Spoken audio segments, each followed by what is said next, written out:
यीशु मसीह के मधुर और जलाली नाम में आज दिनांक 4 जनवरी दिन मंगलवार को हम आप सबका यीशु मसीह के नाम से एक बार फिर से स्वागत करते हैं। आज के मन के लिए जो पद है वो लिया गया है इब्रानियों की पत्री उसका 10वां अध्याय उसका 19 और 20 पद। वचन इस प्रकार से कहता है, सो हे भाइयों, जबकि हमें यीशु के लहू के द्वारा उस नए और जीवते मार्ग से पवित्र स्थान में प्रवेश करने का हियाव हो गया है, जो उस पर्दे अर्थात अपने शरीर में से होकर हमारे लिए अभिषेक किया। प्रभु में मेरे प्रिय लोगों, परमेश्वर के पास हमें और आपको पहुंचने के लिए एक साधन का इंतजाम परमेश्वर ने किया, जो वो ऐसा साधन है, जो वो ऐसा मार्ग है जो हमें और आपको अनंत जीवन की तरफ ले चलता है। और अगर हम परमेश्वर की महिमा को अपनी आंखों से देखना चाहते हैं, अगर हम पवित्र स्थान में अपने आप को पहुंचाना चाहते हैं, तो हमें और आपको उस साधन को प्रदान करना अति आवश्यक है। और वो साधन क्या है? वो साधन कुछ और नहीं बल्कि मसीह का शरीर है।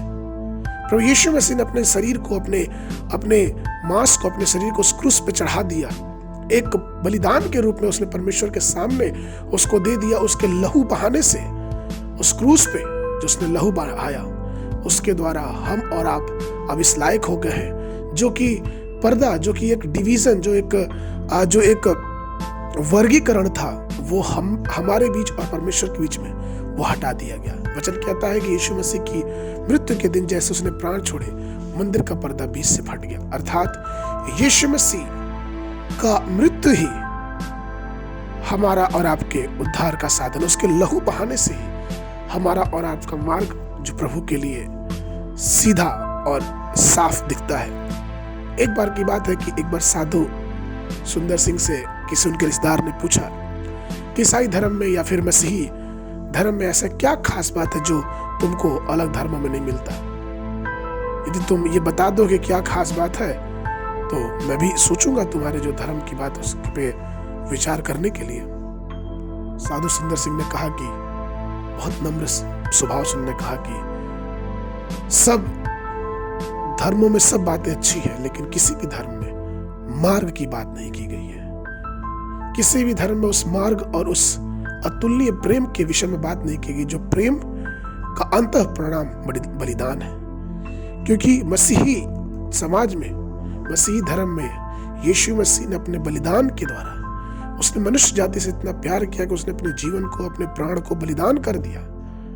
और उसके बलिदान के द्वारा हम मानव जाति का उद्धार होता है। उसके बलिदान के द्वारा ही हमारे अपवित्र लोगों का संबंध उस पवित्र परमेश्वर से बनता है। और ये उत्तर सुन के जो दूसरा व्यक्ति था, उसको कोई जवाब नहीं सूझा। इसलिए तो प्रभु में मेरे प्रिय लोग, हम अगर पौलुस के जीवन में देखें तो वो किस प्रकार से अपने धर्म, अपने यहूदी धर्म के लिए कितना उत्साहित था और धार्मिक सिद्धांतों को मानता था। लेकिन जब उसकी मुलाकात उस परमेश्वर के तेज से हो गई, उसने परमेश्वर से मुलाकात हुई, तो वो पूछ के गिर गया और उसने पूछा कि हे प्रभु, तू कौन है? और उस दिन से पौलुस का दृष्टिकोण जो था वो बिल्कुल बदल गया। कहने का तात्पर्य यह है कि जब तक हम और आप उस मसीह के क्रूसीकरण की सच्चाई को, उसकी ताकत को, उसके लिए बलिदान को अपने जीवन में नहीं महसूस करेंगे, तब तक हमारे लिए जो एक साधन रखा है परमेश्वर ने, मुक्ति का द्वार रखा है, शांति का द्वार रखा है, चंगाई का जीवन रखा है, वो हमारे और आपके पास नहीं आ पाएगा। इसलिए आइए हम खुद से आगे बढ़ के प्रभु के उस नए साधन के विषय में, उस बलिदान के विषय में अपने जीवन में, अपने परिवारों में याद करें।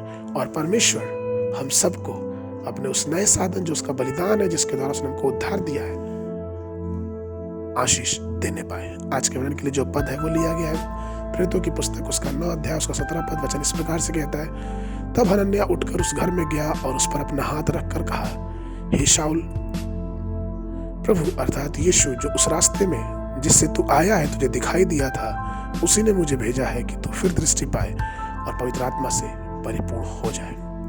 अगर आपने इस वर्ष बाइबल पढ़ने का मन बनाया है, तो इस श्रृंखला में सुबह के समय आज का जो विषय है वो अध्याय 10 से, उत्पत्ति की पुस्तक अध्याय 10, 11, 12 और संध्या के समय मत्ती रचित सुसमाचार उसका 4था अध्याय। परमेश्वर आप सबको आशीष देवे।